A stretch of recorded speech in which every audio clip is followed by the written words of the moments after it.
Yeah, we're gonna talk about ERS in a second. I've got it. Blow, blowed my mind. Oh my Lord. So so first we'll just get started like talking real quick. Like, how's your week going with training and all that shit? How do you feel? Oh man, dude. I feel good that I got past the fucking 2 rest days for the lab work. Man, I hate rest days.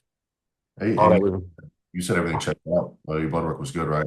everything checked out. My all the platelets, the hematocrit, the red blood cells, all everything's perfect. Like in range. My kidney numbers are a little elevated, probably because of the EQ, but nothing alarming. Um, and then we discussed the test and the free test. Um, my liver's good. My estrogen's 21, Yeah. so there's some room to move some doses up if I need to. But I mean, I only got 4 more weeks for this push, so there's really not really. If I really want to push it, I can, but there's really no point, you know.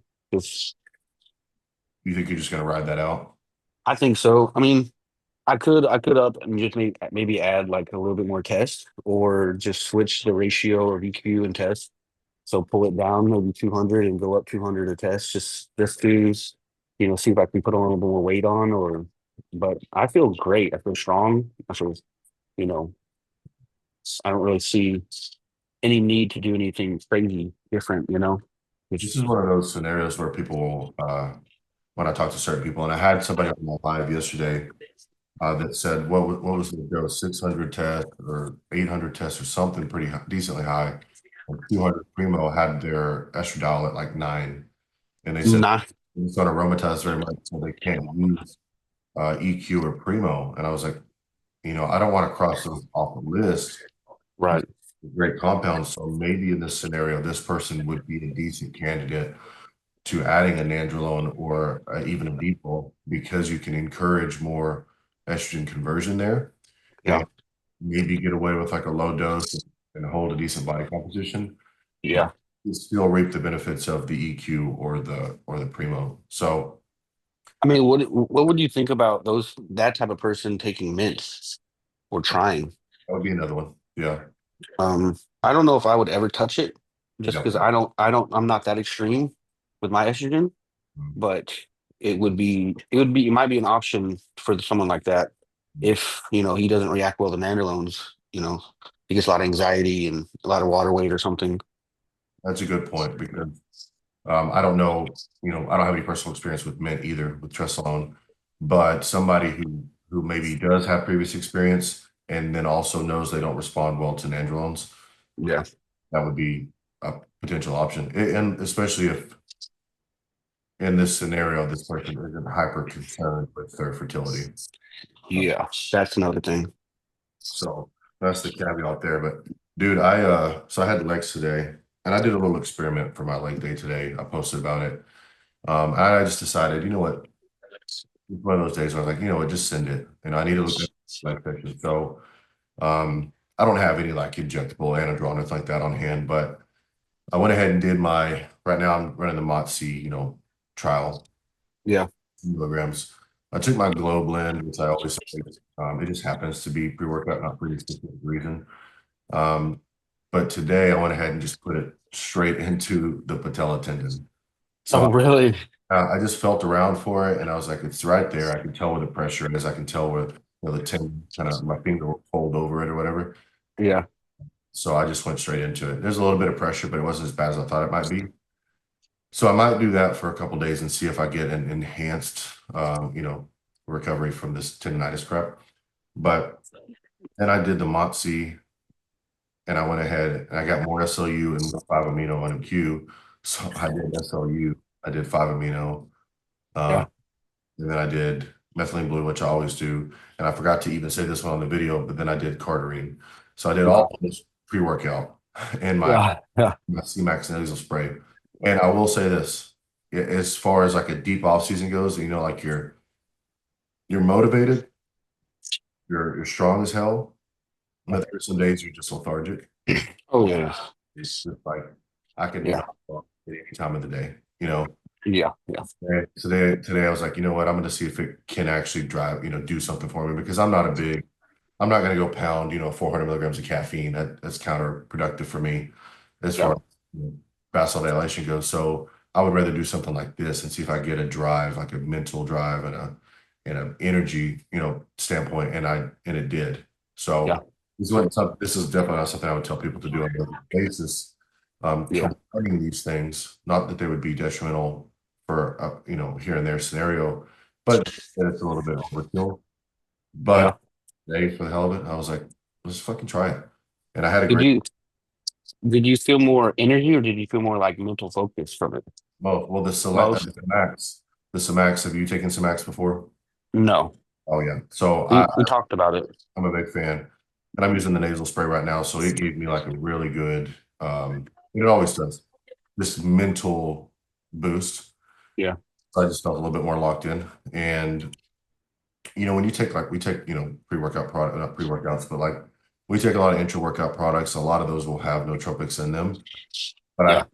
I think with anything, especially in the natural supplement world, you can kind of develop tolerances to them. So you don't even know. Okay. But I'm a Yeah. some max. I'm gonna finish this pump off and then I'm gonna switch over and do the nasal new pep because I liked new pep in capsule. The only issue with that was you're kind of stuck on your dose of the 30 milligrams. Mm, yeah. So the spray, the nose pump gives you a little bit more like control, over the dosing. So, but I will say too, like, and this is something that we can segue into the lower back pump, like at the end of the world. I mean, you're eating 1,000 plus carbs, and I know that my low back pumps are insane on my 700 grams of carbs. So it's got to be crazy for you too. Yeah. I mean, it's something I don't know. I just kind of been dealing with it. It's just kind of normal since I've been doing so. I've been doing, man, my carbs have been 700 plus for, gosh, I want to say, I don't know, like 8 weeks, 10 weeks maybe. So it's just been kind of natural and just something normal that I deal with in the gym. My ass is always leaned over on a bench or something just to catch my breath and for it to chill out, before I do a set. But when I do deads or do RDLs or something like that, I mean, it's there. It's probably why it takes so long in the gym. You program your spine loading or your hip hinging movements like later in the workout for that reason. Yeah. Yeah. So I don't have to go crazy heavy, you know. I do I this think, like if I know that I'm going to be hobbling to the truck after the workout, I yeah, don't be hobbling through the entire workout. If you've ever had an intense lower back pump, like on your second exercise, the rest of the workout is absolute trash. yeah, yeah. Oh, Especially if you're doing back and you do deads and it's before you've been over rows or before any sort of anything like that. Like it's a nightmare to get through and really probably is hindering your performance if you're focusing on your lower back all the time and you really can't control your you lock on lats, you're not gonna get a great workout in. So yeah, and I've seen coaches program a deadlift or an RDL earlier in the workout. yeah, I think the only time you could get away with that is maybe in a diet scenario, contest yeah, prep, where yeah, yeah, a little bit lower and you can actually do those things. Um, right. that's just crazy that the second movement, even a bent over barbell, in the off season, Yeah. that's if you're going to do that, you're going to do it late in the workout.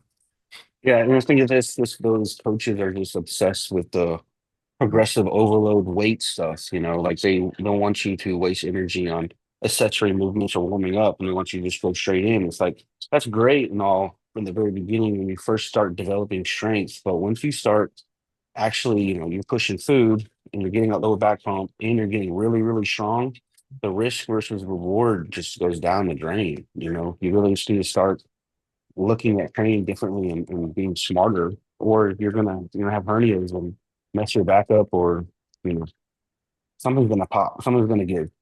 Yep. So that kind of leads me into we're both eating a shit ton of carbs, and Yeah, I would say your number one goal outside of the obvious training intensity and staying on your diet. What would you do, or what are you doing, like for insulin sensitivity management through your off season with 1,000 fucking grams of carbs? so. before getting to the supplement side, what I do is I keep cardio in. I do 40 minutes on training days and 25 minutes post workout or sometime later in the day. So making sure the cardio is in is huge to just basically, help with the insulin sensitivity, actually keep you hungry, keep you leaner. But it's really just being lean, man. So like keeping insulin sensitivity high is not getting too fat in the off season, managing your weight gain from week to week and being realistic with it. Beside of changing compounds, you shouldn't be putting on large amounts of weight from week to week if your everything is the same. So if you are and you're seeing pictures getting softer and you're getting fat, insulin sensitivity is a big thing that's going down the drain that you really need to focus on that and keeping steps in.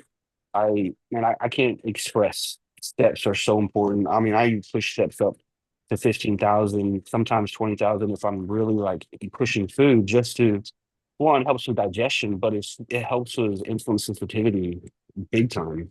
It helps with cardiovascular health. You feel better. Man, I dare anybody to try to put the type of food we're eating and do no steps or do 6,000 steps. Like you're gonna feel like so fat and sluggish and like shitty about yourself. Like it's miserable. So the steps, cardio is a big thing. And then, usually using the supplements that you're willing to do, that you're willing to, implement, you can get your hands on. Telly's a big one. L-carnitine's a big one. These are tools that can be used to help you with your insulin sensitivity using berberine, metformin, those type of stuff, throwing that in there, making sure, you know, they're in place and they're in place for a reason to keep that insulin sensitivity high, keep you lean. I mean, Pelly is great for all kinds of things, Even if because I don't have high blood pressure, but it is a blood pressure medication. But it helps with all kinds of things, keeping you insulin sensitive, keeping visceral fat off of you, reducing oxidative stress. Like it's a great tool if that's something you want to use. But the main meat and potatoes, keeping cardio in, keeping steps in, and managing your weight gain from week to week staying relatively lean, not stage lean, but just, you know, off season lean. So you are putting, you're not getting too fat. That's kind of a big thing. And Telmisart falls into that category for me that I would consider bodybuilding must do, type of not, I don't want to say it that way, but I would say if you're a competitive bodybuilder, you're pushing it hard and you implementing compounds into your body that are going to create definite outcomes, especially when it Yeah. comes to pressure and things like that, then telmisartan to me is almost a no-brainer. It's something that Yeah. you should have in. Even on TRT, I don't think there's a real downside to having it even at a low dose. Yeah. It's going to have upside with mitochondria, with insulin sensitivity, with aldosterone control, Yeah. with blood pressure, so with kidney function. So it's just one thing after another with this specific, medication is extremely. For me, what I've been doing this whole year is the 30 minutes fasted cardio. Yeah. I've carried myself to that. The only times I haven't done that is when we've been on a trip here and there, you know, Yeah. 2 3 day trip, and I try to completely relax and I do a deload of my where I'm not worried about the gym, I'm not worried about steps or cardio, which we're usually walking because when you go on a trip, you walk a lot. Uh, Yeah. Yeah. and I'm not worried about necessarily the way that I eat in the sense that I'm not trying to make sure I get protein in. I eat more like a normal person. So that might be like 3 meals. And I came back from every single trip this year lighter than when I left. I Yeah. could volume is so high that it's not like when you're dieting and you go on a trip and you eat off plan for a weekend, you blow up. So Yeah. you eat a ton of food and you have all these things in place and your insulin sensitivity is super good and your metabolism's through the roof, then Right. like that big of an impact on you. Retatrutide is another one that for me and for many, not you, that's super beneficial for insulin sensitivity as well. So, um, combining that with metformin, berberine, like you said, my step count stays around 10. I don't go as high as you do. Um, and the thing is, every single person is just different. And Yeah. I'm seeing this more and more with coaches coaching people in kind of a blanket way. And this Yeah. is my program, and this is how I do things, as opposed to catering to that person specifically. Yes. Because if somebody's coaching you and this person likes to use retatrutide and low fat and things that I do on my plan, this won't work for you. Right. You're a completely different person. So, um, but no, I mean, you nailed it on the head. I think, and that's the key. I think outside of like you said, training and staying on your plan, managing your insulin sensitivity is probably your number one priority in an off Yeah. season. Yes. Because once you lose it, it's a mini cut or it's nothing but fat gain after that. Yeah. Um, That's that's what people they don't like they don't get it. Like, when they think they have a year or they have 2 years to grow and they maybe are not on their discipline or not keeping those variables in, and they get fat. And it's like, okay, you don't understand how much that's setting you back. As a coach, now I have to get you leaner. I have to bring you back down. So we're wasting time to get you lean, to get your insulin sensitivity back. Because if I would just keep feeding you and we're on the off season, we're just managing fat. And from here, and it's not going to be fun for you. You're not going to. No one likes to be fat. No one likes to feel love handles. No one likes to have their shirts and clothes fit in the wrong places. So you're not going to have fun.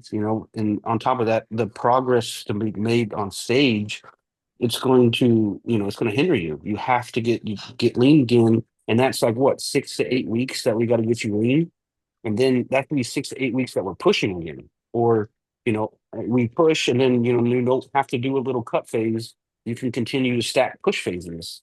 And that's how you really put on the muscle and not waste time by getting too fat because wanted to have a week or two where you ate like shit and had burgers and pizza. It's like that stuff will be there afterwards or whenever, you have your time. But when you're serious, you're ready to make gains, you got to lock in, man. You have to stay on the discipline.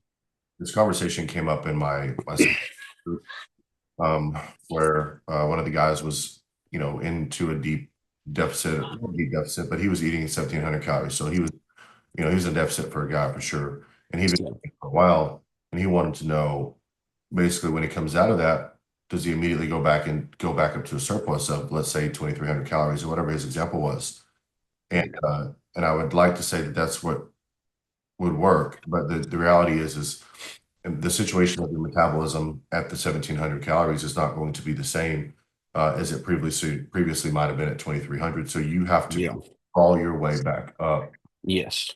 You preemptively try to make these decisions, and write out on your notepad or your spreadsheet that I'm going to do 200 calorie increases or 300 calorie increases every 2 weeks. You're Yeah. going to run into problems because either, let's just say in the rare occasion that this person is responding in a hypersensitive way, maybe your calorie increases are not quick enough, which is very unlikely. But more often, your calorie increases are too fast, and so you're just adding fat because you're making preemptive decisions and you're not going off the check-ins and the scale weight and the strength training, all the feedback about your body to determine is it time to make an increase or not. Yeah. So that was a great conversation we had, and essentially you having to reverse your way out of this scenario. And I get comments all the time if I post my diet online that I would love to be able to eat that much food or be eating that much food. And you don't start there. You don't start. No. No. No. So you have to crawl your way up, and you have to Yeah. make calculated decisions with every check-in. Do I need to do anything, or do I need to wait it out? Yeah. So that's where a coach comes in handy. But what do you think about these classic guys now that you wanted to talk about ERS, but what do you think about the Yeah. guys who are essentially growing out of their class? They have no choice but to go up, or maybe in some cases they're not as competitive as they want to be. Yeah. So they're going to go try their hand in the open. But we saw ERS today, and looks free. Look phenomenal. So I it, mean, I think it's awesome because the classic guys, they have fucking amazing proportions. They have tiny little waists and they're reaching their weight cap. So when they do put the weight on, it's just going to look like the old school aesthetic bodybuilding everybody loves, Flex Wheelers, Kevin Larone, Arnold Schwarzenegger, all this the pretty lines and aesthetics, but they're just now they're able to put on the weight, and it's just gonna look pretty. And I think that's what's happening with Urs. I think Urs was kind of losing his classics the bigger he got. And so he's kind of, I mean, from what I heard, he said that it's easy for him to grow, So he's kind of a perfect example of he grew out of his class. And I mean, I thought he was going to look good, but I didn't think he was going to look as good as he did. Like everything looks. I mean, he was chiseled to the bone, shredded. The extra weight went to the right areas, and I think, man, he looks really good. I think if he keeps at it, he can be dangerous. He could Yeah, be, competing with the big guys. you nailed it. The structure of the classic guys is what can make them super competitive in the open. If they also Yeah, have the genetic structure ability, if they somehow have the genetic ability to also put on a mass, then they do have an advantage there because the waistlines are streamlined, uh, yeah, and their structure is just hard to beat. A lot of open guys, not the ones at the top so much, but a lot of the open guys that we see are in open because they're unfavorable structure. yeah, So their only chance, to be a bodybuilder would be to get as big as possible. yeah, And you have the structures of some of the classic guys. You don't have to um, blow out your proportions necessarily to be extremely competitive because the flow is so good. yeah. So And I don't think people understand that. Like, if you look at Flex Wheeler was what? I mean, not he wasn't heavy at all. I Like, think what was he like? I don't remember exact, so don't quote me on this, but I know that his like Arnold Classic 93, which was a super popular look for most people, was somewhere around 220 pounds. Yeah, that's not big compared to. Well, I mean, that's not big compared to the big supers like the 280s, 290s, 300s. Yep. So, he just had amazing proportions. And I think Ur is a great candidate. Ramon, I think he has some holes to fill that weight would help him. I don't know about his clavicle length, how much you can put on his shoulders to make them wider. But if he kept his tiny little waist, just like Urs kept his tiny little waist and put on the muscle in the right spots, I mean, he could do damage. It just depends on how much these guys are willing to push food and push the weight up. And if they are, I think they can do some crazy damage and bring back, not bring it back because there are guys out there that are, have that aesthetic look that are there. But these classic guys that are moving up are in a great position to be dangerous because they have the tiny little waists. They have, I don't think people understand how small these guys' waists are. Like, the big supers, they don't have 25-inch waists or whatever. They have the thicker waists, and you put somebody next to him that has that tiny little waist and is starting to build that physique and get the width, they're going to expose the mass monsters that just try to over muscle people. Yeah, I'll be interested to see also. The one who I don't know will do as well is Wesley. Wesley just came out. Also going to go in the open. And so Yeah, the issue here is his legs have been a problem for in classic. yeah, You know, what is it that's going to be able to put, if you can't get your legs big enough for classic, are we going to get our legs big enough for the open? yeah. I don't know, And I but don't think he has the genetic look, aesthetic look for the legs. Like Urs has the where the tie. if the tie-ins and everything is like he's super wide, on the legs, and so any muscle he puts on, it's just going to look better and better. Wesley's got a lot, I feel like, to catch up on his legs to compete against the guys. But I mean, I think Urs definitely made a statement today, or Yeah, whenever he competed, was today or yesterday or whatever. guys, today. So I mean, finals will be here in a few hours, and I think that we'll know a lot about like the future of some of these guys, the potential in the division, and kind of making people back up and say, oh, this is something to take seriously. Yeah, That's coming in. So you know, what's the difference? What would make the difference between a classic guy transitioning to an open guy? We take the same compounds, we eat the same foods. What do you think? Is it a dosing thing? Is it just bigger doses? Is it more food? Um, is it different compounds that you may not be using in classic? What do you think would set apart? Me and you do a lot of the same things. I generally compete in classic, and you've Yeah. always competed in the open or in bodybuilding.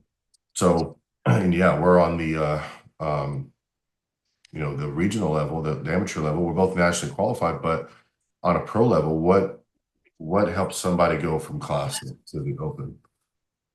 Well, I think so. Like I've heard for in cases like Urs who has an easy time growing. I'm like not saying he doesn't work hard or doesn't work for his muscle, but he can put on muscle and like they're actually they held him back from growing. Is that they lower the dose for him? That's what I heard. I don't know if that's 100% true, but they don't push the gear once they get to the closer to the cat, push the gear anymore, and they don't have to push the food. I know Chris Bumstead talks about he takes like a couple months off from training after shows,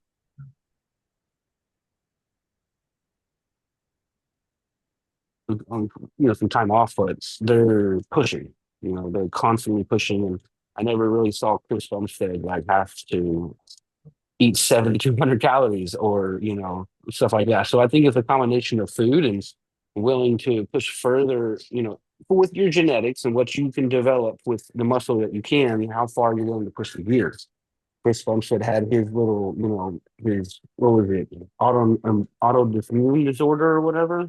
So that kept him from pushing gear, and he didn't have to. He was already close to the weight cap, or I'm pretty sure they had to lose some muscle for him to make his weight, or trying to make his height or something. I remember he was trying to be like 6'1" or something to get his weight up. But once you get to that weight level, you don't have to push anymore. But for us, all open guys, like there is no weight cap. So we're either looking at our body like, do we have enough muscle or do we need to push? And so we're always, most of like me, like I have a lot of muscle to put on. It's like we're pushing. I'm eating food and I'm going to be pushing until I believe you reach that point where you're like, okay, like I'm really can't put any more muscle on this frame. But if I do, I'm going to blow my lines out. And so now we don't have to push as much, and it's just refining. Now it's just trying to put in more cuts and make things look more round and pull things up and show them I'm better on stage. And it's kind of, I think some of the open guys are reaching that point too, like Eric Lunford and Nick Walker. They talk about not having to, push as hard because now they're just refining and trying to make it look better. So it's just getting to that weight, I think, that the classics got to get. And then once you get there, you don't have to push as much. Do you think that these guys transitioning would have to maybe include some compounds that they don't previously play around with? I mean, these guys are genetically gifted. We know that, maybe compound usage didn't have to be as high, didn't have to be as experimental or risky to get to where they were in classic, but would they have to maybe take a risk to get there in the open, let's say growth hormone and insulin? Uh, Yeah.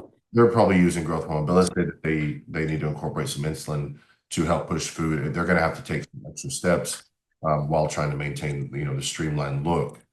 So Yeah, absolutely. Like you look at John Jewett, and I took his course, and he's very open with what he took on his course.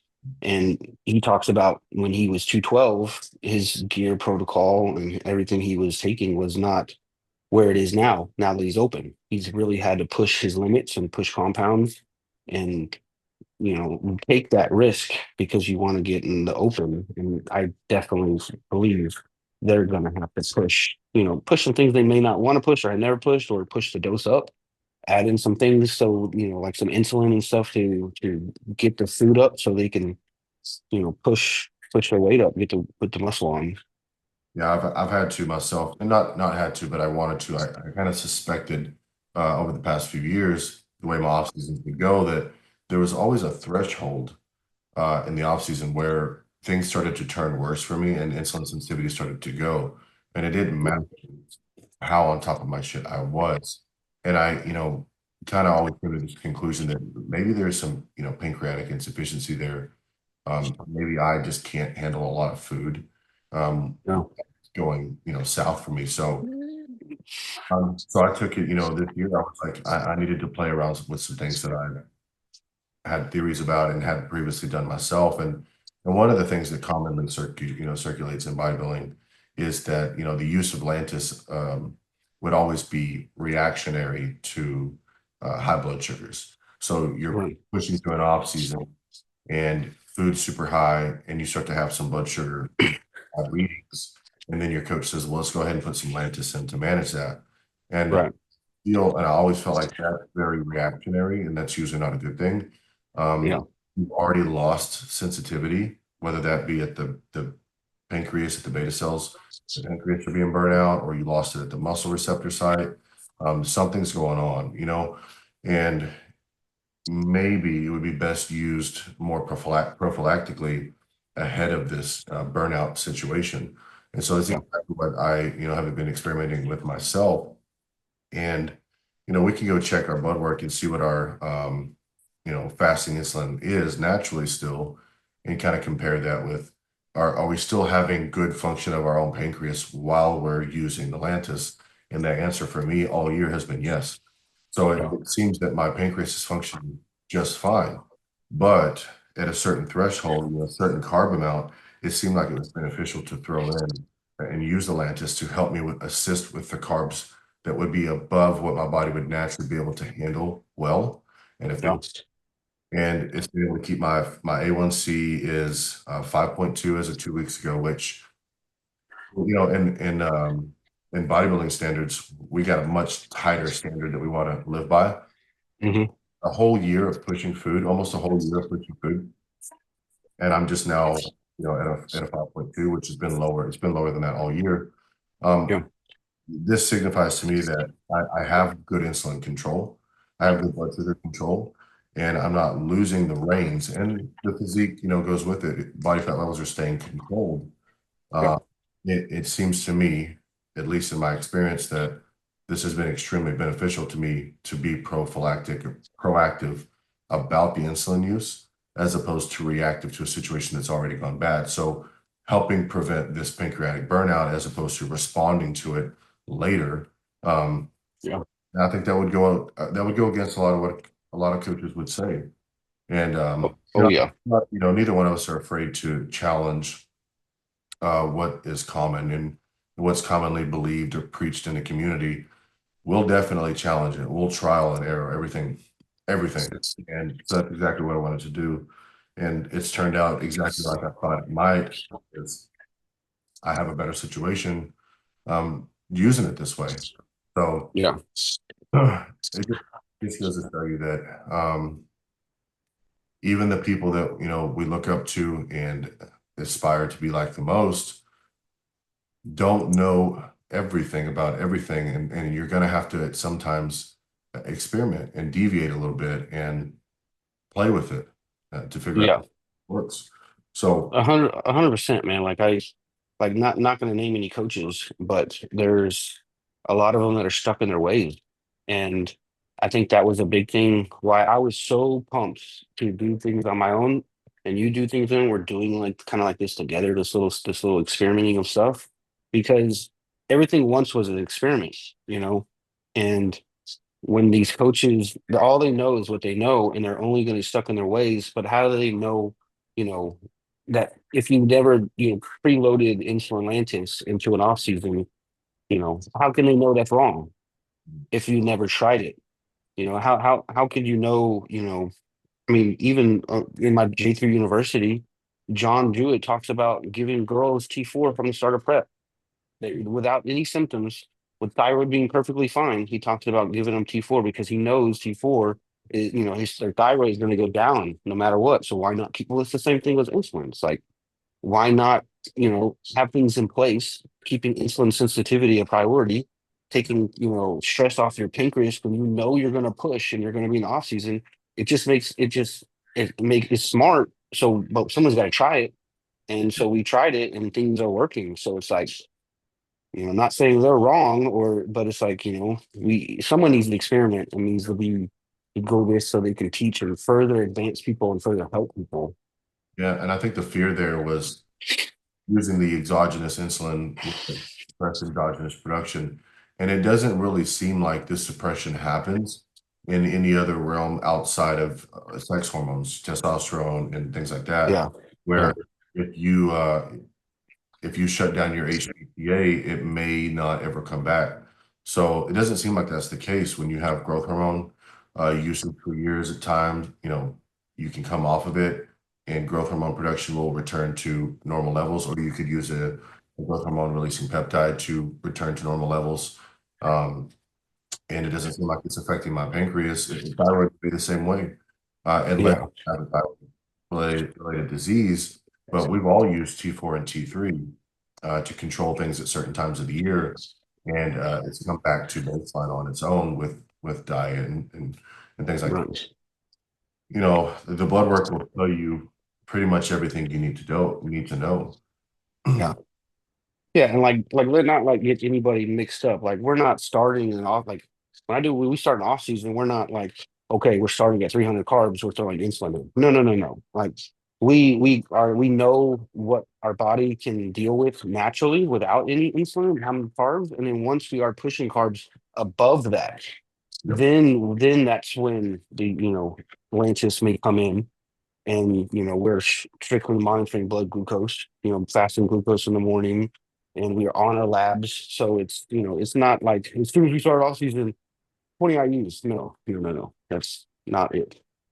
No, exactly right. And we can see trends. If you're taking these compounds, you should be tracking measures. If you're on antibiotics and you're not tracking blood pressure on a regular basis, you're Yeah, asking for something. So yeah, it's not like one of those scenarios that I'm starting a cycle, I'm going to throw in telmisartan. It's more of okay, things are trending this way. Let's go ahead and implement the telmisartan. Or my blood sugars are great here, but the further I get into off season, they start to drift. Even if this is the line of unacceptable, I'm trending this way. Let's go ahead and get something in now. And yeah, be proactive that way. So that's just the way we see it, and it's been working for us. Do you have yeah. do you have any experiments that you're on your horizon that you want to play around with, or that you have theories about combinations that you think would be like the Um, EQ and the I primo, mean, doing the what? like the EQ and the primo? That's something that I get asked about a lot. And it's when I say that would actually be a great combination as long as we weren't suppressing estradiol too much. Right. And so that's was the experiment I did, this time around, and I could say I like it a lot better than just test and primo because the EQ gives you you're hungry. And for me, like to eat the food that I needed, like I don't ever have a time like I'm always hungry. And so last push I did, EQ wasn't in, and I was around this time I was like, I was like a fat cow, like a pregnant cow. Like I didn't want food. It was getting time for the end the push, and I was like, please let's end this push. Now it's different. That's the only change that I did with that was, with EQ, and I made sure it did, my estrogen was 21. So I was like, I don't even, what's the ratio? It's doing, I mean, I don't know, what is that, like 2-to-1 ratio? Two tests to one EQ, sort of? That's normally what you would have. Some people can handle a higher EQ or a higher primo, not higher than test, but maybe 75% of their test dose. So in No. my eyes, you would have to make sure that the combination of the test and of the EQ and the primo was somewhere in that percentile to your testosterone that kept you where it was just normally one. But you, in theory, would have potentially a better off season because you've got these two compounds going at the same time doing two different things. Yeah. Um, Both of them are great off-season compounds, but they're usually ran, in conjunction with a nandrolone, which neither one of us want to really play around with. We don't want Yeah. our mental state messed with. So these are Right. what we have, and I think I'm going to run the same exact experiment come January. Yeah. And with the, when you talk about EQ, you're always worried about your blood markers and your, RBC and hematocrit and being high. And I think from the first push that we did, we've discovered we can definitely manage those numbers with, the what is it called? Complete vital, methyl blue, IP6, and that stayed true for this. Like I was able to control those blood markers very well. None of them are out of range at all. They're all perfect within range. So that was another experiment I wanted to make sure of because EQ is known to really elevate those and really thicken your blood viscosity pretty bad. Um, so I have that exact protocol that me and you are both doing, linked in my bio on both Instagram and TikTok. And it, on my previous account before I got banned, I mean, it had maybe 300 or 400 saves. yeah, I don't remember the views, and I know the views were high, and I know the likes were high, and the comments were high. But when I see a number like, when I see somebody saving something, it makes me feel good, especially if that's super helpful information. yeah, This- Then we can get away from this idea that we have to donate anytime you're on, right, even on TRT. A lot of the physicians are telling people they need to donate or come in and blood dump. I'm not yeah, setting themselves up for an issue that's going to continue to show its head over and yeah, over again. So the protocol is there for anybody who's watching. It's linked in my bio. And you can check that out. Me and Eric are both running it. The difference between Eric and I is he's still got some red meat in his protocol, and I yeah, don't have any. So I was iron deficient basically, and the protocol worked a little bit too well. So now I'm having to add iron back in to get myself back into range. So, creating this, I was basically anemic for a month or so because I didn't have any iron in the diet. So do it like Eric did it, keep some red meat in there. But if you were high, if you were high, and I would say upwards of 55 hematocrit and over 6 RBC, then I would go ahead and potentially donate to get it down, but start the protocol as soon as possible. So yeah, we can get away from that situation. But yeah. then you got anything else? I was gonna maybe just touch on. So, what is your philosophy for like the post show? Like, what do you tell your clients? Uh, Do you let them eat, or do you give them guidelines?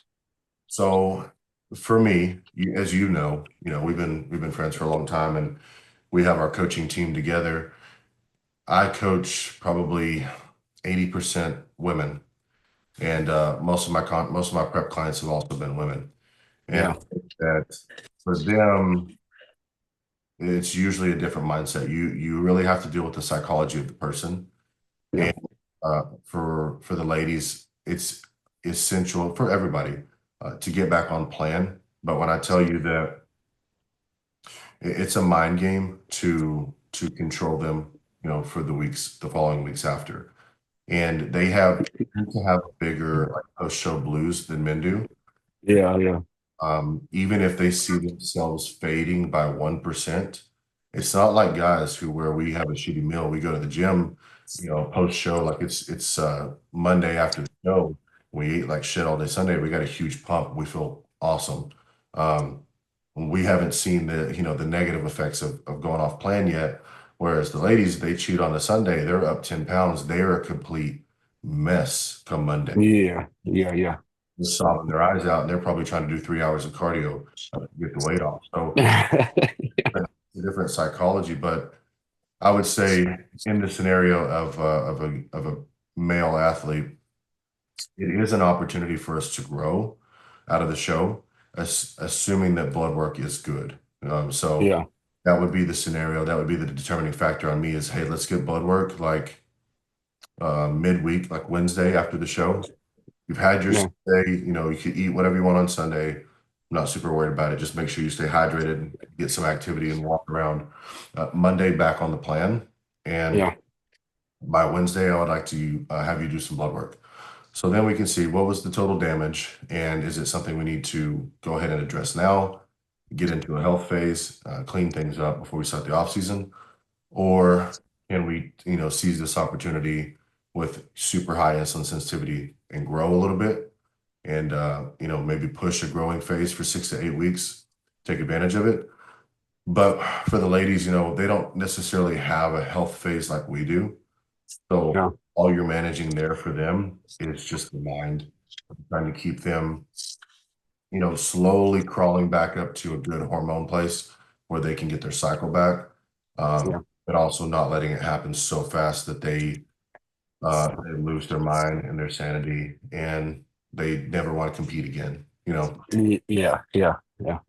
I had a couple people talk to me about that, and their coach at the time, restricted them, like not didn't allow them to have what they wanted after a show and stuff. And a couple of them it really messed them up. Like it messed them up in the heads. Like they almost started developing, the bad food relationship thing because they did well at a show and they wanted this food, but they're not allowed to have all the food that they wanted or whatever. And now they're have this little food voice in their head for weeks.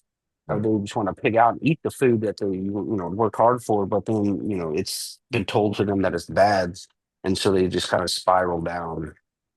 For me, like I personally, I don't really put limits on the clients for that post show just because like I feel like that would happen if someone limited me.